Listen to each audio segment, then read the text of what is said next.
Welcome to Literary Libations with Librarians. And this week we are discussing our top reads during 2020. And this is our final episode of 2020. We'll be back again in 2021. As we share our favorite books that we read this year, if you'd like to get your hands on any of them, the quickest way will be to call your local branch of the Monroe County Library System and speak to one of the staff there, and they will be more than happy to help you. If you'd like to request a physical copy on your own, you can do that through our online catalog, and that address is on your screen right now. This will allow you to get your hands on hardcovers, paperbacks, audio CDs, and large print. And you can also request digitally if the title is available that way. We have two platforms for that. The first is Overdrive, and the Overdrive app is referred to as Libby. And Overdrive offers downloadable ebooks and downloadable audiobooks. And we also offer Hoopla through the Monroe County Library System. And Hoopla offers downloadable ebooks and downloadable audiobooks, and also movies, music, and graphic novels. And the great thing about Hoopla is that there's never a wait. As we share our favorite reads from 2020, they'll appear on your screen along with a list of the various formats that they're available in. And with us this week is myself. I'm Jennifer Graneski. I'm the community librarian at the Dundee branch. And our introductory question this week is 20 years from 2020, what do you think your top memory is going to be from this year? And this was kind of a tough one. I don't know that any single thing really stood out, but I do think for me, it's going to be when the announcement went through that the library system was shutting down. Because I just, like, schools had started to shut down. And when all of this first happened, I really thought it was going to be like the swine flu or H1N1, and the spread was going to be fairly contained and that we wouldn't be affected. And then we started to see, apart from schools closing, businesses closing and courthouses closing and libraries across the state closing. And then we got the announcement that, yep, Monroe County is going to shut down as well. So I think just that moment made it really real. You know, suddenly the news that I was watching in the morning felt like, oh, this is going to change things. This is, you know, that word that we keep hearing all year, unprecedented. This hasn't ever happened before. The libraries never just closed like that. We closed for weather. So I think that's going to be, 20 years from now, I'll be telling all the young whippersnapper librarians, I was here 20 years ago when we closed for, 2.5 months. So I think that'll be my top memory, but who knows? Over time, it might change. Also with us this week, we have Jen McCarty, who is a reference librarian at the Ellis branch. And 20 years from 2020, Jen, what do you think your top memory will be? So hard. I think, I don't know that I have like I'll have really specific, like, oh, this one moment. I think it'll be more like smaller. I'm picturing like an 80s movie montage moments in my head. Especially thing like one of the big ones I think for me is going to be like going for walks, slowing down. In the spring, like, early pandemic, March, April, when things were, you'd have a really nice day and it'd be like, let's get out of the house. Let's go for a walk. And like, I can remember going for walks a couple times in the early spring when like the streets were flooded and my boys were so excited to like, because I was just like, go for it, jump in the puddle. I can do that. Yeah, have at it. I don't care. We're going home. Like, I don't care if it's dirty. And like our neighborhood did a teddy bear hunt, I think is what they called it. Where like people were invited to put teddy bears outside or in their windows or whatever. And we went for a walk and like looked around the neighborhood and tried to find them all. And we set up, a big thing in our front yard with teddy bears. And like some people went crazy overboard. Other people just had like a little teddy bear in their window and you had to find it. But it was a fun community thing that, that's not something we probably would have ever done before, but like when you're stuck in your house and everybody's going a little bit stir crazy and hey, it's going to be nice this weekend. Let's do this thing. So that's kind of what I think I'll look back on and just remember all those little moments that like we slowed down and we're more involved in each other's lives and just like going for walks with my kids and saying, hey, yeah, jump in the puddle. I don't care. Nice. Thanks, Jen. Also with us this week is Kelly Beister. And 20 years from now, Kelly, what do you think your top memory from 2020 will be? You're muted. Every single time. I have a lot of memories from 2020, some that were good, some that were hard. So I have a feeling that 20 years from now, I'll probably go through all of them. I got married this year. Yay! I got a new job. I had a new position at the library system. It was the first time in my life that I wasn't with my extended family for holidays. That was a really, really hard one.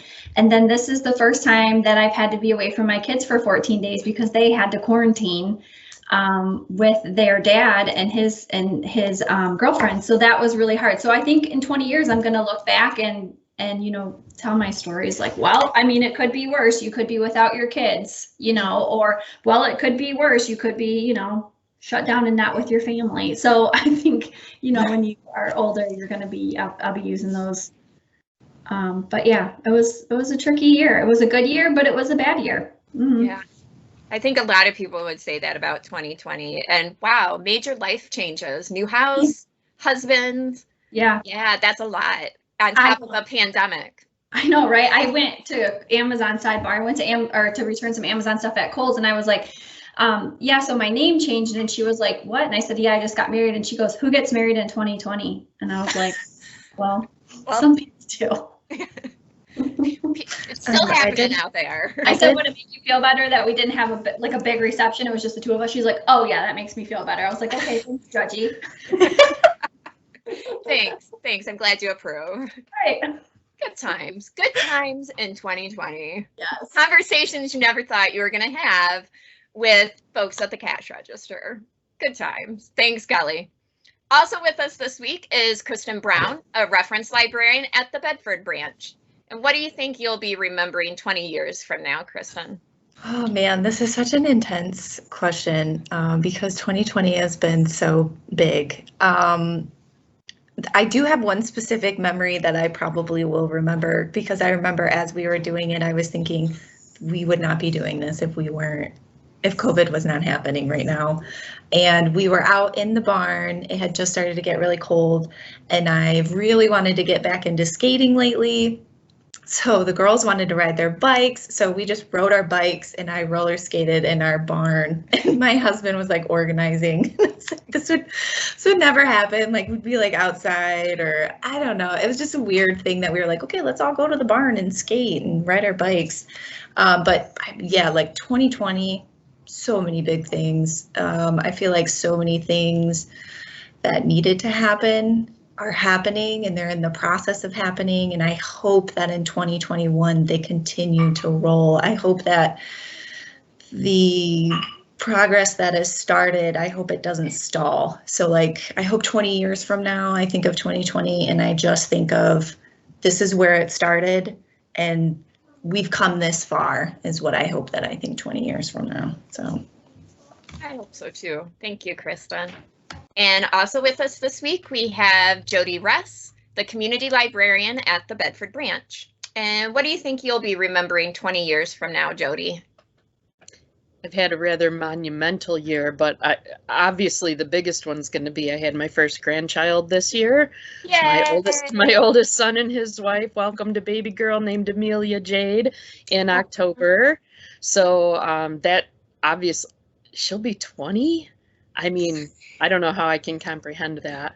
But I have two other kids too, one who turned 21 this year, one who turned 16 this year. So like we've had some, fairly monumental things going on. Plus I had surgery on my foot the day the world shut down, Friday, March 13th, I had surgery on my foot. That was my first, non-birth giving surgery that I've ever had. So that was kind of a big deal.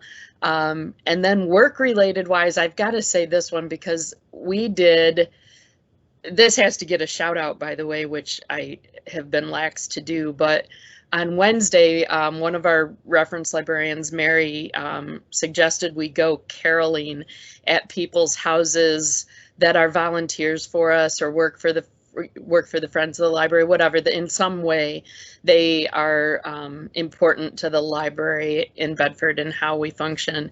And so we went to, I think, 23 people's houses. We spent a little over 4 hours caroling. So Marcia and Mary and Ashley and I went and sang to all these people and gave them just a little tiny goodie bag with some candy in it and a thanks for participating.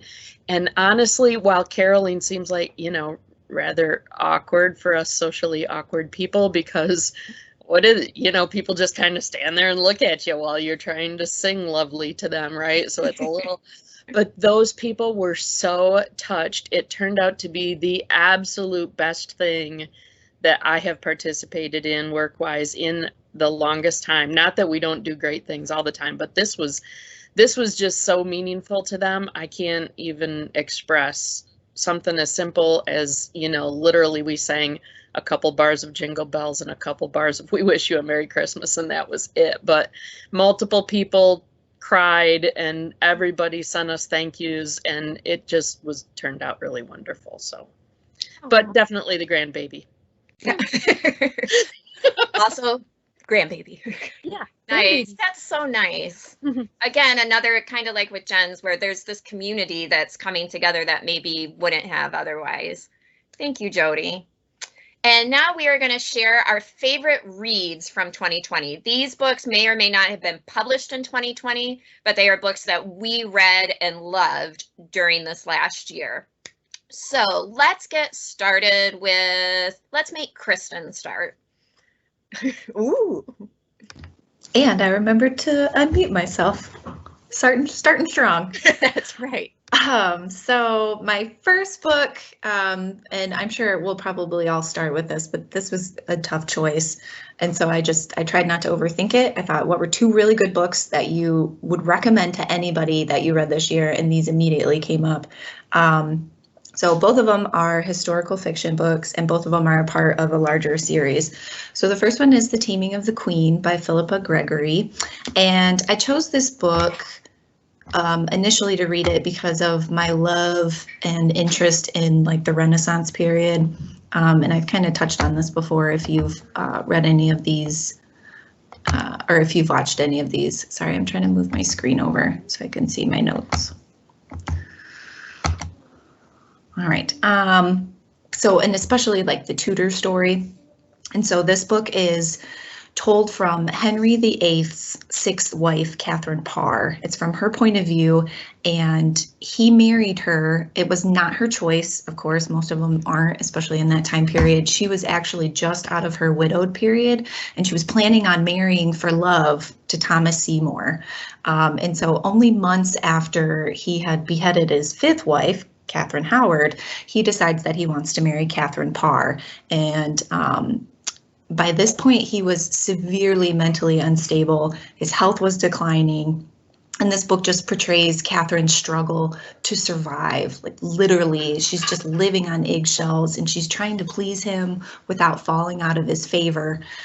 She ends up outliving the king. Obviously, she was his last wife, but more importantly, she was the first woman to publish written works under her own name in English in England, which is a fact that I don't think a lot of people present about her. And she was extremely intelligent, and she held really great power and influence in a very smart way for that time period. She also served as Queen Regent, which was not common during that time either, which means when King Henry went away to fight with France, she was basically the lead monarch, so she had control of the country. And it's just really fascinating. She had a really great relationship with Queen Elizabeth, and she really brought King Henry's family together. And so she played a really big part in the lives of the Tudor reign as it goes down, because she ends up marrying Thomas Seymour, who ends up being King Edward's uncle. She still has, you know, ties with the royalty down the line. And what I really liked about this book is Philippa Gregory does a great job with historical fiction. She has a background in history, and she has a PhD in 18th century, like medieval literature. So obviously she knows her stuff. She's just pored over documents and archives and have dissected writings and recordings. And so the way that she writes is very similar to how things would have been written back then. And so when you're reading this book, you feel like you're in that time period. And she really, I remember reading this and just being disgusted by Henry VIII. I've never read a piece that just depicted him in such a way. But she also turns it so that you kind of almost feel sorry for him because of the things that are happening in his youth and how the people around him manipulate him. And so I feel like I could talk about this topic forever, but I highly recommend this one if you enjoy historical fiction that's based in fact.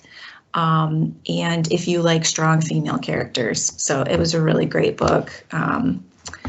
The second book is one that I've talked about the first two of this series previously. The first book being Practical Magic, the second one being The Rules of Magic.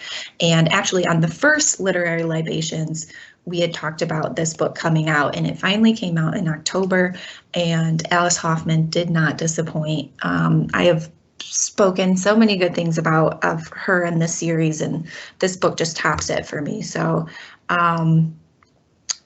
I have always been more interested in Maria Owen's story in terms of this series.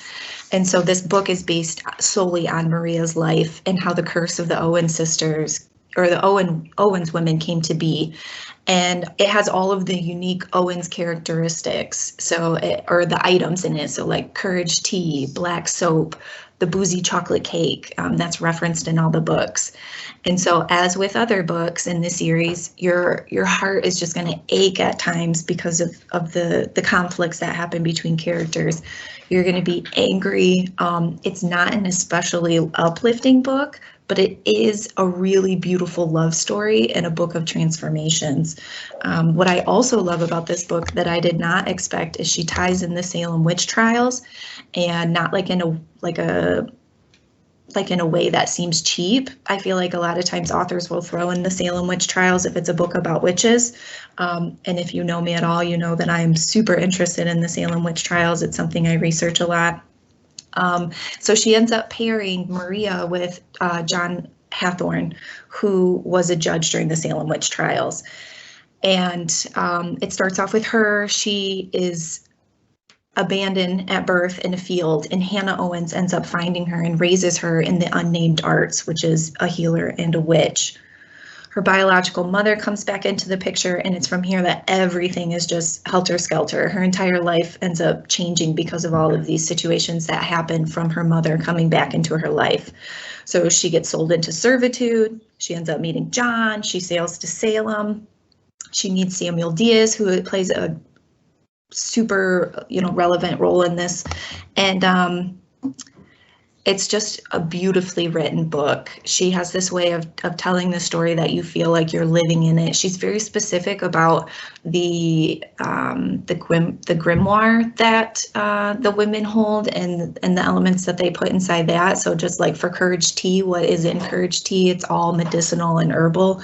And so that was really interesting that she spent so much time researching that. And I highly recommend listening to these books, even with Taming the Queen. I usually always listen to books because I feel like that allows me more time to digest it and really get into it. And there were times when I would just kind of like hang out in my driveway waiting for a good time to stop the book because like you just want to keep reading it. So I just feel like this book is really great because it highlights the history. And this is also true with Taming of the Queen, but it highlights the history of women and how powerful and independent and knowledgeable women were seen as bad and they were seen as dangerous. And because of that, they were persecuted for just being strong-willed and having the strength and independence to think for themselves. So both of those books I would highly recommend. The Practical Magic series, you do not have to read those in order. It's very helpful if you start with magic lessons and work your way back. The Philippa Gregory series, those do go in order, but I've read them out of order and I haven't had any issues. So those are my two that I would choose for 2020. Thank you, Kristen. I love court intrigue novels. I think I'm blaming it on The Crown, which I know isn't exactly court intrigue, and also Game of Thrones, because I've read all the Game of Thrones, and then historical court intrigue. I'm reading one about the second wife of Peter the Great in Russia. Ooh. And wow, that's crazy times. First of all, history I missed again. And second of all, crazy times in Russia. That's all I'm going to say. It's called Tsarina, but it's really good. And Philippa Gregory is one of the greats at doing that with British history in particular. Yeah. Thank you, Kristen. And let's have Kelly share her favorite reads from 2020 next. So my reads are not as scholarly as my sister's. So the first one I'll start with was completely mindless. Oh, but never mind, it's the second one. Well, we'll just roll with it. It's completely mindless. It was just, good fun. You don't have to pay attention really, but it was really good. Was the Bromance Book Club. So Gavin is a Nashville Legends baseball player. He's second base, and his marriage is declining. Like he just found out that his wife Thea has been leading a lie. She's been faking everything and everything. And so it hits his pride and he's mad and they're separated, but he wants to try and keep it together for their twin girls. So the book starts where he's in a motel room drunk, and his teammates come and help him, and they say, listen, we're going to let you in on a secret and we're going to help you save your marriage, but you can't ask questions and you can't talk about the things that we're going to tell you.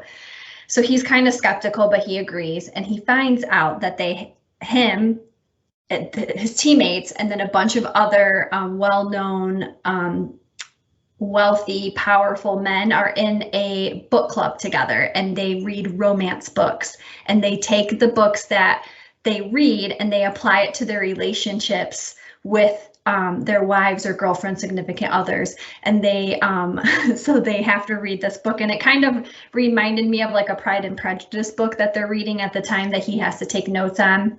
And it's really hard for Gavin to follow the rules and to do what the books are telling him, because it's not what he wants, what he feels like he should do.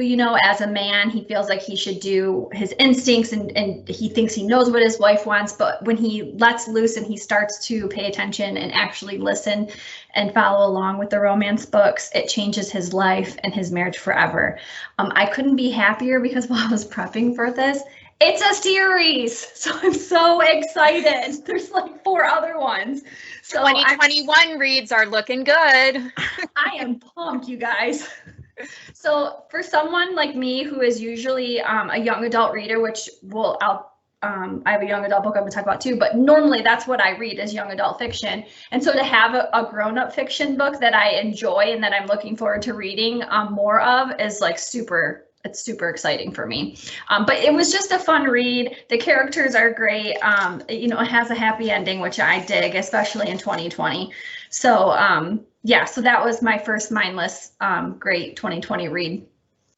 The second one that I read was Clap When You Land. And this was a book that we read for our not so young adult book club. We have a young adult book club for grown-ups.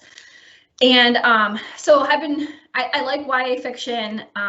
However, I've been finding that they have been following the same kind of outline recently. The past couple reads that we've read, they're pretty predictable. The characters, I feel like some of them that we've read, they've just been stuck into these kind of like categories that need to be set now. So this one was completely different, and it was amazing. It's totally written in verse, which normally I'm not on board with, but it worked great for this story. So 2 girls, Camino Rio, she lives in the Dominican Republic with her aunt. Her mother passed away when she was young, and she lives for the summers that her dad comes and visit her. Her dad lives in New York, And he comes and visits them from June to September. He's kind of a big deal in the Dominican and the village that they're in. He kind of keeps everyone going. He donates money to the different businesses, and he makes sure that her and her aunt are taken care of. Her aunt is a healer in the village. She's the one that delivers the babies and helps the sick. They're the only house in the village that has a generator and Wi-Fi, and so he takes really good care of her. In New York City, Yahira Rios is living in New York with her mother and her father. And one day at school, her mother's waiting in the office, and she finds out her father is killed in an airplane crash on the way to the Dominican Republic. And as you read, you find out that these two girls are sisters and that the dad had two different lives. He had a family in New York and he had a family in the Dominican Republic. And now that he is gone, Camino, who is in the Dominican Republic, her future is devastated. Like, she doesn't know what she's going to do, because if her father is not there to take care of the village and her family especially, she's going to end up like all of the other girls in her village and in that area who have to waitress super young and drop out of school. She goes to a private school that her dad pays for, or she's going to end up being one of those girls for the American tourists that yucky guy in the village kind of takes over. And all these years, her dad's been paying him off to keep him away from her. So it's very unclear. Yahira knows. She accidentally found her dad's marriage certificate to Camino's mother. She doesn't know about Camino, but she knew right before her dad passed away that he was married to another woman. And she thought this was a secret kept from her family in New York.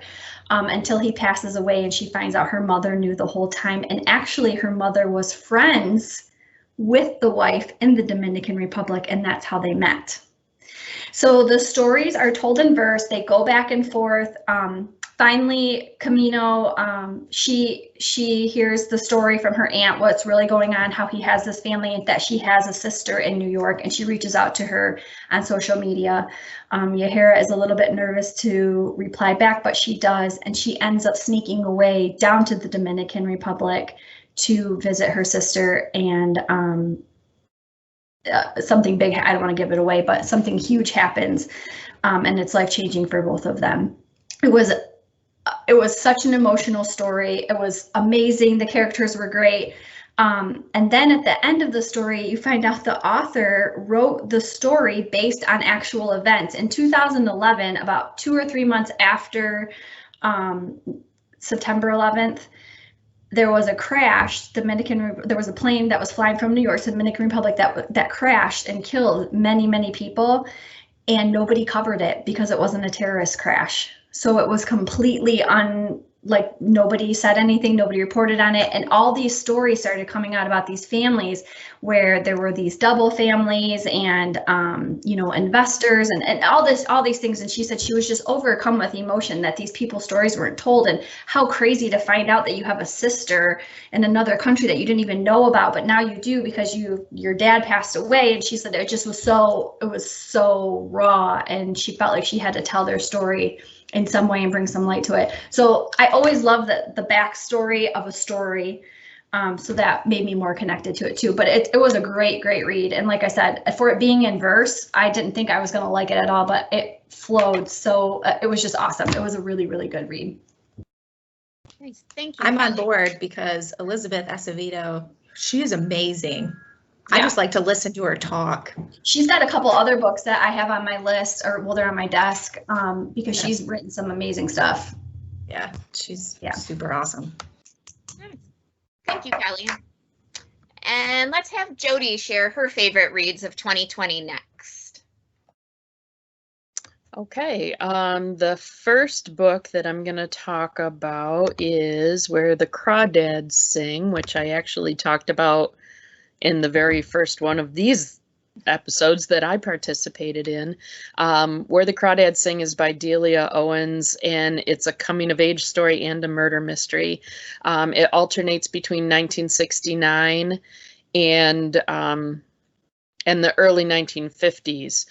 And Kaya Clark is the main character. She's the youngest member of the family. It follows her essentially raising herself because her family lived out in the swamplands of the coastal area of North Carolina.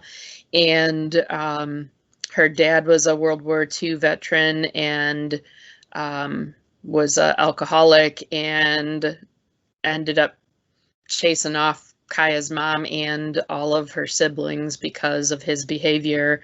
And Kaya was the only one who managed to stay there. But essentially at age 6, she ended up having to really teach herself how to survive. And so that's part of the story. And then the 1969 part is there was a favorite son of the town who was the quarterback on the football team and all those kinds of things that was found dead. And Kaya ends up getting arrested for his murder. And so the thing that I really loved about this story was how lyrical it was. It was just so well written. The characters were so well developed, and it really reminds me strongly of To Kill a Mockingbird, and kind of set in the same, you know, some of the same time periods in the Deep South. And it, you know, character driven, atmospheric, just really an interesting story, and really I would recommend it highly to anybody. It was really great to listen to. I know we do still have a holds list on the actual print copies of that too, so obviously it's still popular. So I just found it was honestly one of the most moving books that I've read in years and years and years. I can't even tell you how long it's been since I read a book that kind of affected me that much. So that's one of my titles. And then the other one, very moving also in much different way. So it's a nonfiction title. And I'm going with Stamped from the Beginning. So I have been reading a lot of things on racism and anti-racism and those kinds of things. And Ibram X. Kendi is the author of Stamped from the Beginning, which is the adult version of he also has a juvenile version just called Stamped that he did with Jason Reynolds. And Jason Reynolds is wonderful, and he reads that juvenile version. So it's definitely, if you want the short version, Stamped and Stamped from the Beginning, I listened to them back to back, and they are essentially the same book, although Stamped from the Beginning has a lot more detail and a lot of things that it goes into a lot more depth into some of the racial history. And so racism history, I guess I should say. But so doing them back to back was a little bit awkward because it was kind of like, well, wait, didn't I just listen to this? But if you want a more detailed story, Stamped from the Beginning would be the way to go. It was the National Book Award, won the National Book Award, and just this is a couple of things that it said about it on Amazon, which I thought was important. So some Americans insist that we're living in a post-racial society, but racist thought is not just alive and well in America, it's more sophisticated and more insidious than ever. And as award-winning historian Ibram X. Kendi argues, racist ideas have a long and lingering history, one in which nearly every great American thinker is complicit. In this deeply researched and fast-moving narrative, Kendi chronicles the entire story of anti-Black racist ideas and their staggering power over the course of American history. He uses the life stories of 5 major American intellectuals to drive this story: Puritan minister Cotton Mather, Thomas Jefferson, abolitionist William Lloyd Garrison, W.E.B. Du Bois, and legendary activist Angela Davis. So I found it so interesting to listen to. There were so many things. I kind of consider myself a history buff, but like there's just so many things that I don't know about. And to hear it be told in such a factual way, with a complete different understanding. So many things that I learned about in the various history classes that I took, I didn't know the whole picture. Like it just really brings a lot of things to light that makes you think that this is so deep and so necessary, I think, for people to read. So that's it. Thanks. And I think I've mentioned before that I've read the young adult version and was moved and challenged, and also had that moment that said, how did I miss this for 45 years? Yeah. And I think this year has been eye-opening, you know, for those who want to start learning. There are so many resources out there to start, and either of the stamped books are a great starting point, I think. Yeah, I talked about his How to Be an Anti-Racist last time or a couple times ago, and I highly recommend that book too. But to be honest with you, Stamped from the Beginning or Stamped would be better to read first, because many of the things he talks about in How to Be an Anti-Racist, when you go into it without knowing anything about it, it feels there's not enough in my background to understand what he's talking about if I hadn't read this book first. So thank you, Jody. And let's have Jen share her favorite reads from 2020. Okay, a little lighter. I had a hard time with this one too, like deciding to pick. And I kind of went back at, I have a Goodreads page where I record everything, and I went back and looked at what I read this year, and I've either already talked about some of my favorite books that I've read, or they were things that I reread. So I decided to tackle this as books that were new to me this year, that I haven't already talked about. So the first book is The Smoke Thieves by Sally Green. And this one's kind of funny because, like, Kristen, as you were talking about, your historical fiction and like the crown, the court intrigue, this book has a little bit of that, but it's fantasy. So if you like that sort of feeling, but fantasy, I really enjoyed this book. This is YA. So it's a little bit more accessible fantasy. It's not as geeky as, some of the adult stuff. This follows a couple of different people whose lives all kind of intertwine. And it's called The Smoke Thieves because in this, there's 3 or 4 different lands that are kind of all really close together and kind of intertwined. One of the lands has demons. They're these kind of weird creatures that they're humanoid, but they're not, they're obviously not humans. They live in burrows in the frozen north. And as they die, instead of bleeding, they basically produce this smoke. And if you capture the smoke, it's like a drug.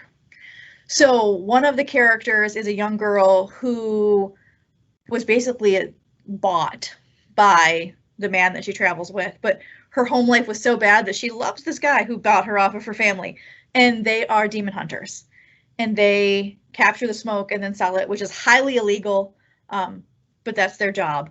One of the other characters is a princess whose father is awful, awful, awful, awful. Women have no place. Girls are awful. He's brutal. He's a warlord. And she is about to be married to, another prince in another area. Then there's, in a second land, or third land actually, the brother of the evil, kind of evil king has just lost his whole family. And so he has sent off somebody to find his illegitimate child in another land to make them, to bring him back. Those are okay, and then there's there's many characters, which makes it complicated, but there's also another character who, in the land where the king is like really brutal, he's constantly trying people for treason, and everyone's a traitor if you don't agree with him. So there's a young man whose family has been, kind of tried as traitorous, and the princess actually loves this boy, this young man. These people all kind of come together. So the princess leaves to go to the new land. Her young guardsman, who loves her but is possibly a traitor, ends up kind of traveling with them. At some point, they come into contact with the young illegitimate heir. It's just this whole thing of these different things mixing together, and then there's this weird demon smoke that, what does it do? They end up discovering that different colors of demon smoke have different properties. the majority of it just makes you high. But if you get this purple smoke, it actually gives you strength. Yeah, I know. This is bonkers. It is. I'm describing it so terribly. So, you know, anybody who's read this, my apologies. And anybody who hasn't, yeah, making it sound insane. But the purple smoke gives people strength and endurance, and it makes them very powerful. And so you end up sort of finding out that this purple smoke is sort of the key to a lot of things that are happening in the countries. It's really, every chapter is told from a different perspective, which I normally hate, but I liked it in this instance. All the characters are really, really interesting. The princess is not a typical princess. She's had this really horrible kind of upbringing, but she's actually really, really strong. And she goes into it going, all right, so I'm about to be married off, whatever. I'm going to make the best of this. I'm going to a new land that's more liberal, that, you know, treats women with respect. They're allowed to like have property and stuff. I'm going to be awesome. And so you have her trajectory. The illegitimate, you know, son of the prince is just a frivolous kind of playboy, whatever. So he grows, all these characters sort of grow, and then they come together, and, you know, it's great. So this book kind of has a little bit of everything. It's fantasy, there's the court stuff, there's the weird smoke stuff. It was just a lot of fun, and it's the first book in a trilogy. I ended up reading all three. Really good, just a fun fantasy series. So that's The Smoke Thieves.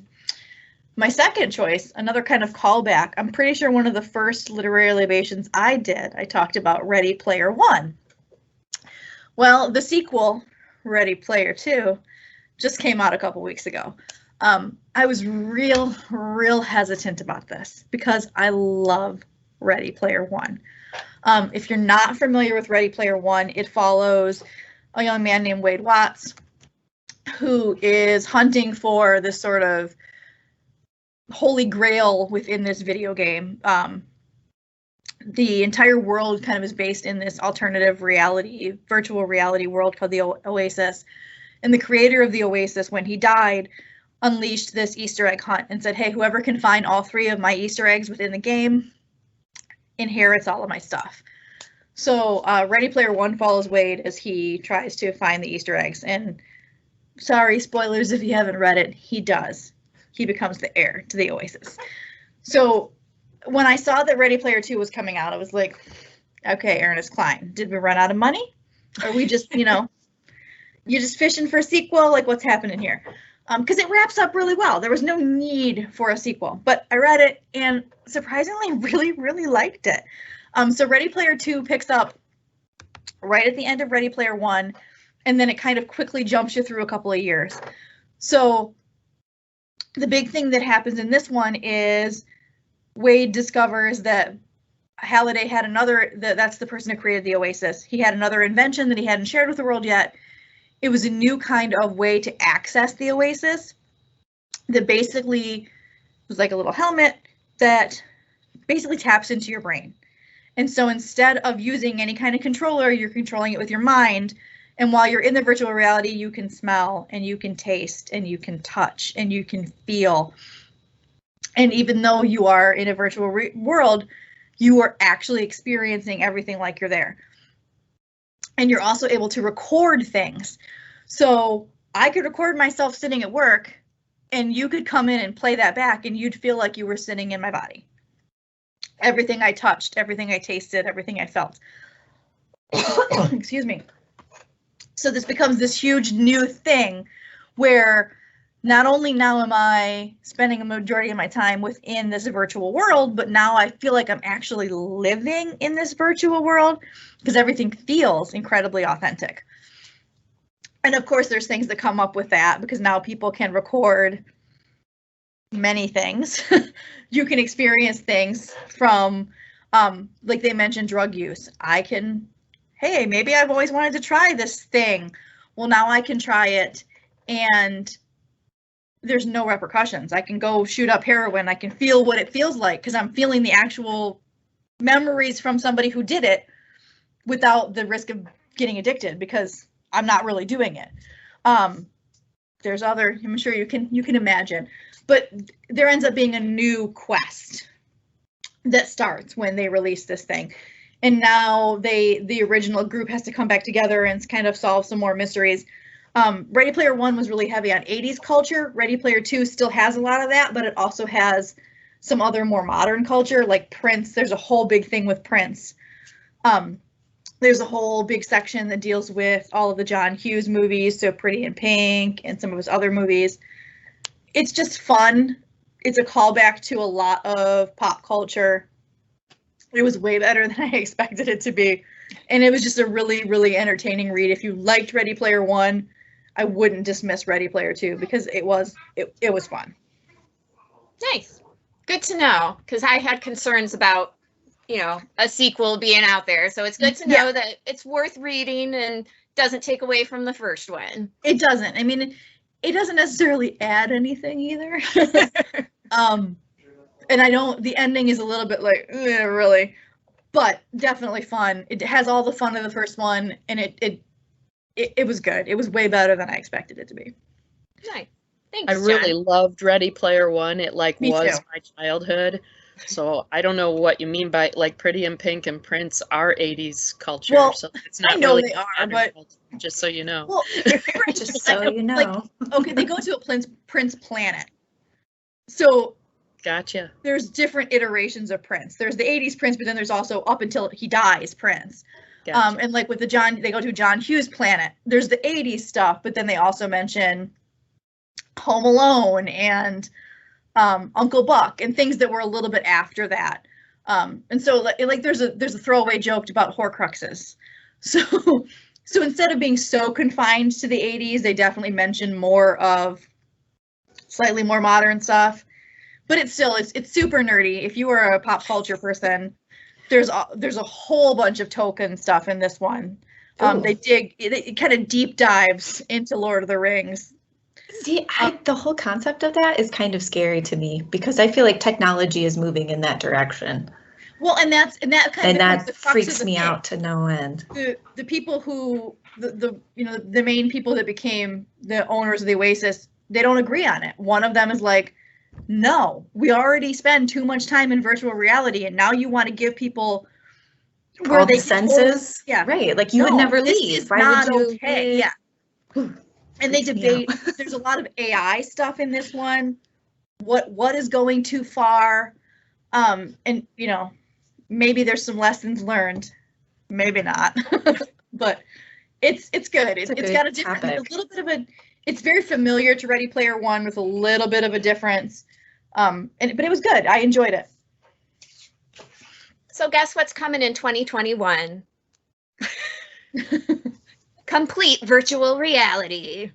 Well, while you were talking, I kept thinking about, there was an article I read. I wasn't going to say anything because it's very vague. It's like that part in Harry Potter where they're like, that's nothing to go on. But I could have sworn that I read something about they are starting to create technology where something with the magnetic field or something, but you will be able to touch, like, experience what other people are touching from farther away. I don't know the science behind it. Like I said, it's very vague, but I remember reading that and going, why? This is crazy. Well, and like I find it until they all get into the Thunderhead and then it takes over. Well, and exactly. then we have a series of sides. Well, and I mean, really, that's kind of what happens. Things go really awry here. But it's interesting because he talks about like sexuality, particularly. Now you can experience relationships from any angle. And you can really feel like you're there. Jody's scandalized.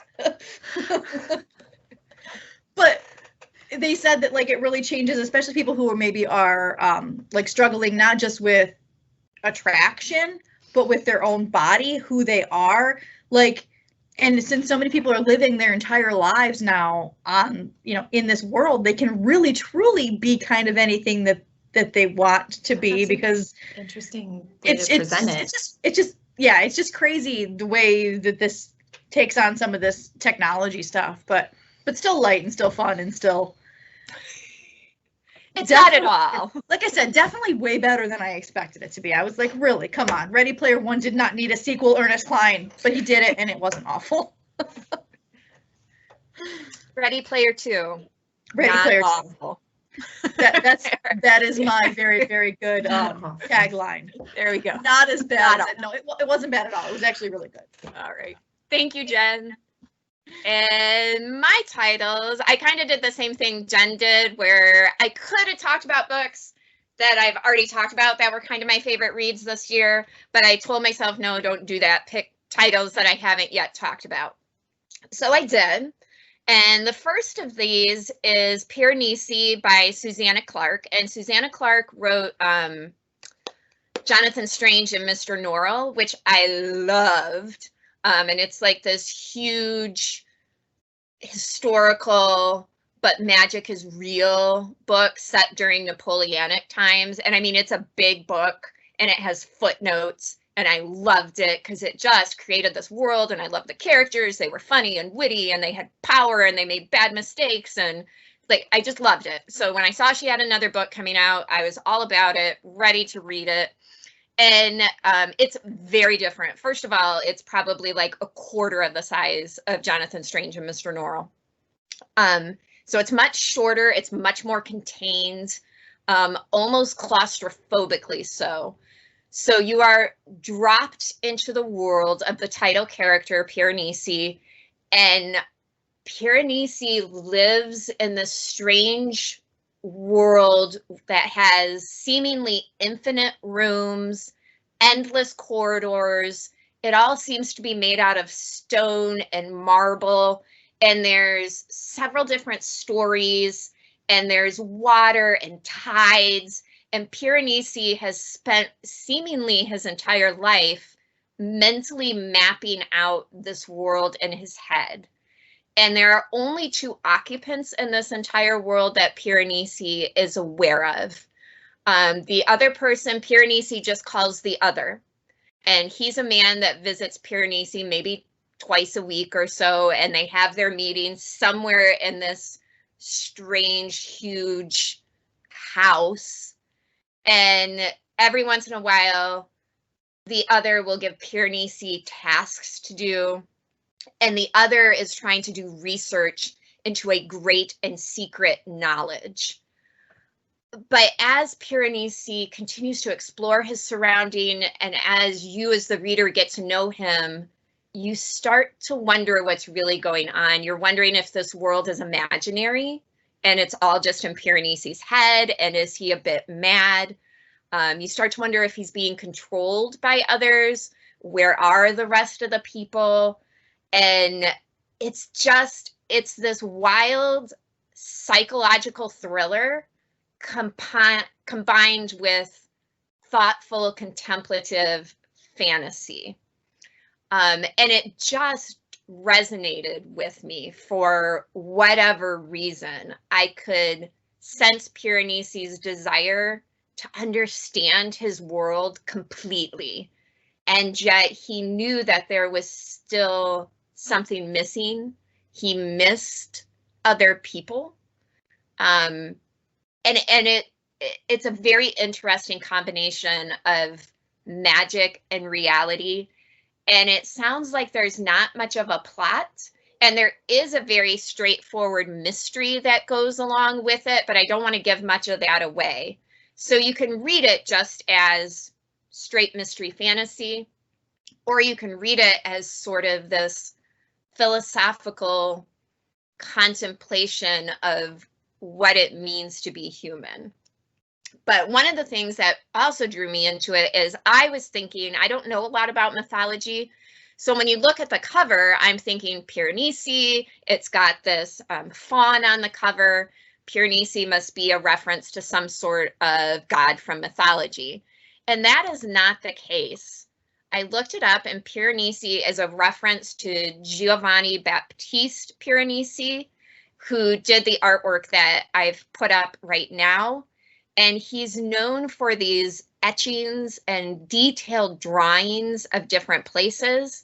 In particular, he seemed to do strange, decrepit prisons is what Susanna Clarke refers to them as. And these were her inspiration for the world that Piranesi lives in.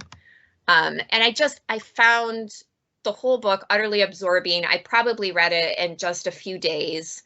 And if you like fiction that is different, where it's probably not going to be like something else that you've read, I suggest Susanna Clarke. I think if you like the world building that takes place in Morgenstern's The Night Circus, that you may find this fascinating. But it is a very different story. It's really good. Pick it up. Pick it up. If you need something different, try Piranesi. My other title is The Year of the Witching, and I picked it up entirely because of the cover and the title. I just thought this looks really good. I actually thought it was going to be something about the Salem witch trials, and that does not happen to be the case. This is actually another one of those combinations of magic and historical reality. And so in this case, the young woman you see on the cover is Emmanuel Moore, and she is living in the land of Bethel. And it appears that this is during some sort of time of the Puritans or the Pilgrims. You know, we're looking back in, 1400s, 1500s. And where she lives in Bethel, it is a very rigid, patriarchal society, and she does not fit in. Not only is it rigid and patriarchal, it's also very, very white. Emmanuel lives with her grandparents because her mother rebelled, left the settlement of Bethel, and went out into the wider world, had a relationship with a man, and gave birth to Emmanuel, and then she left again and was not seen again. And Emmanuel is clearly biracial. So she doesn't fit in because she's biracial. She doesn't fit in because she's a teenage woman. She just and she feels like she's never going to be good enough. Like there are all these rules that you have to do, and she's constantly questioning them, and she constantly doesn't feel like she fits in. And at some point, she discovers her mother's diary, and she's not sure who left it for her, why it's there, and she starts reading it to try and understand what happened to her mother and why she disappeared. And the more she reads that, the more interested she becomes in the Darkwood, which surrounds the settlement of Bethel. And going into the Darkwood begins to release some of Emmanuel's own unknown and hidden powers up to this point. And all of that probably sounds fairly typical. Like, I don't think that's necessarily an unusual plot line, but it's so well done. And I don't know if I was just in the mood when I hit this book that I was like, this is what I want to read. And I think Mike and Tony were gone, so I didn't have any interruptions, but I literally read this book in a day. And that hasn't happened in ages and ages. So it's page turning, it's got this society, and the whole time I'm reading it, I'm like, Emmanuel, be careful. Like, you really want her to rebel because the society is so terrible. You want her to just give it to them. But you also know if she does, she's probably going to die. Like, this isn't going to end well for anybody. And there's some really good world building that goes on where it's very believable that she is in danger, but that she needs to get out. You're not sure how she's going to get out. The plot moved quickly. I turned the pages. She's a great character. Her grandparents are great characters, which I loved. In most of the book, there isn't a clear good or bad. Now, the prophet, who's the leader, he's bad. But the other people that are living there are created with much more complexity, where they want to survive. And in order to survive, you need a community. This happens to be the community that they were born into, and they want to keep their families safe. They want to keep food coming in. So they make the choices they feel they have to. And you can completely see that, even though the corruption there is also destroying them at the same time. So I love that her grandparents are complex, that she is, that her mom, as she discovers more, is. It was just a really good read. I'm looking over at my original review, and my last few words were This was a powerful, readable, enjoyable tale of female power and intelligence, because Emmanuel was awesome, smart, thoughtful, creative, fighting the patriarchy. Go Emmanuel. I like lead women books. That's right. That's kind of what I felt like. I was like, yeah. So it's just a really good read. I really enjoyed it. Like I said, I picked it up solely because of the cover, and maybe I just loved the cover so much I read it that quickly. But it was really good. So those were my two favorite reads from 2020. Thank you to each of you for joining us again and sharing your favorite reads. Thank you to those of you who listened. I hope that 2020 ends on a good note for you. And I'm going to give a little cheers. Cheers to awesome things in 2021. Cheers. Woo. And we will be back in 2021 with new episodes of Literary Libations. Thank you, everybody. Bye.